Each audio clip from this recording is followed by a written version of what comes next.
चौधरी छोटू राम जो थे, चौधरी छोटू राम ने किसान जो जाति है उनके अलावा जो पिछड़े थे, दलित थे, उनकी आवाज़ भी उठाई। उनके लिए कुछ नहीं किया चौधरी छोटू राम ने उनके लिए कुछ नहीं किया चौधरी छोटू राम ने। नमस्कार, मैं हूं राहुल आर्य और आप देख रहे हैं युवा बोलेगा। इस वक्त हम मौजूद हैं गोहाना बड़ौदा उपचुनाव के अंदर और हमारे साथ यहां पर भैंसवान खुर्द गांव के अंदर हमारे साथ लोकतंत्र सुरक्षा पार्टी के मुखिया पूर्व सांसद राजकुमार सैनी जी मौजूद हैं। उनसे जानने की कोशिश करेंगे कि यहां पर हालात क्या हैं। सैनी साहब, आपका हमारे चैनल युवा बोलेगा पर बहुत बहुत स्वागत है। नमस्कार। सैनी साहब, आपने दौरा किया है बड़ौदा का, क्या लगता है? देखिए, मैंने उन बेजमानों को जुबान देने का प्रयास कर रहा हूँ जिन लोगों को अभी तक वोट बैंक समझ करके लोगों ने इस्तेमाल किया। और ये भी मैं आपको बता देना चाहूँगा कि जब गरीब आदमी जहाँ तक दबता है दब जाता है, जब हद से नीचे चली जाती है बात। अब हमारे 75% SC और BC की हिस्सेदारी सिर्फ 25% रह गई है, और वो भी क्लास 3 और क्लास 4 में, अफसरों में सिर्फ 10-12%। हमारा देश के अंदर जितने हाई कोर्ट और एक सुप्रीम कोर्ट, कहीं भी हमारे बैकवर्ड का आज तक एक भी जज नहीं है पूरे देश में। और शेड्यूल कास्ट के सिर्फ 17-18 जज हैं, जबकि 150 होने चाहिए। हमारे देश में 40 यूनिवर्सिटियाँ, हमारे बैकवर्ड का एक भी प्रोफेसर या एसोसिएट प्रोफेसर नहीं है।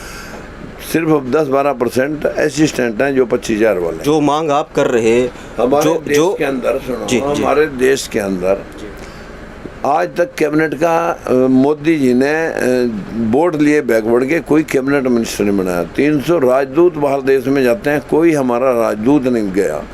हमारे देश के अंदर सैकड़ों रेजिमेंट मिलिट्री में हैं, हमारा कोई रेजिमेंट दलित पिछड़े के नाम पे नहीं है। हमारे देश के अंदर जो है ना, जो लॉलीपॉप दिए जाते हैं, 5,000 पेंशन, 10,000 बेरोजगारी भत्ता, 2 करोड़ नौकरियां हर साल देने का, और किसानों की आमदन 2 गुने करने का, ये लॉलीपॉप कांग्रेस ने दिए 55 साल, और आज बीजेपी भी वही काम कर रही है। यहाँ 33 करोड़ देवी देवता और उनके मंदिर 140 करोड़ लोगों को, पर अगर 33 करोड़ देवी देवताओं को तकसीम करेंगे तो 4 लोगों के हिस्से में एक भगवान आ जाएगा। और जिस देश में इतने भगवान हो, वो देश बार बार गुलाम होया, वो भिखारी रहा हो। जहाँ तक 33 करोड़ देवी देवताओं की बात है, तो मैंने जहाँ तक पढ़ा है वो 33 प्रकार के हैं, 33 करोड़ नहीं। अरे 33 प्रकार के नहीं, 33 करोड़ जो कोटि जिसको कहते हैं, कोटि जी, कोटि करोड़ भी होता है और उसका कोटि प्रकार भी होता है। मैं ये कह रहा कि जहाँ तो बट्टे को हाथ पाएंगे तो यहाँ देवता निकल आएगा, पीर पैगंबर निकल आएगा। और अगर इस देश के अंदर अंधविश्वास और इसके ऊपर पाखंड के ऊपर अंकुश लग जाता तो हमारे देश भी तरक्की कर सकता था। लेकिन हमारे देश ने चाइना का अनुसरण नहीं किया। चाइना की 90 करोड़ आबादी थी, हमारी 70 थी। उन्होंने 1 चाइल्ड पॉलिसी लाए, हम 2 हमारा 1, और देश की आबादी कंट्रोल करके युवाओं को इंडस्ट्री के साथ जोड़ा। हमारे देश के लोगों ने इंडस्ट्री के बजाय मंदिर बनाए, पाखंड खंडाया। आज भी मंदिर बना रहे हैं, कल भी मंदिर ही बना रहे थे। आप बंसीलाल की सरकार में भी रहे, आप चौटाला सरकार में भी रहे, आप बीजेपी सरकार में भी रहे, तो फिर ये जो आज आवाज़ उठाई जा रही है, ये शुरू में क्यों नहीं उठाई? देखिए, जब अतिक्रमण ज़्यादा हो जाता है, एक लिमिट तक तो सह सकता है। मैं तो बंसीलाल की सरकार में बगावत कर दी थी भेदभाव के खिलाफ। चौटाला सरकार में बगावत करी तो दोनों बार मेरी कुर्सी गई। और अभी सुप्रीम कोर्ट का फैसला जो बैकवर्ड क्लासेस के पक्ष में आया था, भूपिंदर सिंह हुड्डा ने झूठे कागजों के आधार पर लिया था। मैं ये कह सकता हूँ कि सुप्रीम कोर्ट के फैसले से ऊपर कोई अदालत हमारी नहीं है। और उस फैसले को बीजेपी घुटनों के बल रेंग करके जो है ना मानने से इनकार कर दे, तो फिर ऐसी सरकार में जहाँ अपने लोगों का हक कटता हो, ऐसी राजनीति पे हम थूकते भी नहीं हैं। हमारे लिए राजनीति पेशा नहीं है। राजकुमार सैनी और विवाद, ये आपस में जुड़ते कैसे? देखिए, जिन लोगों को लगता है कि देश के जो क्रांतिकारी थे उन लोगों को सबके गले में फांसियां पाई, जबकि वो देश की आज़ादी के लिए लड़ रहे थे, उनको भी लोगों ने आतंकवादी करार दिया था।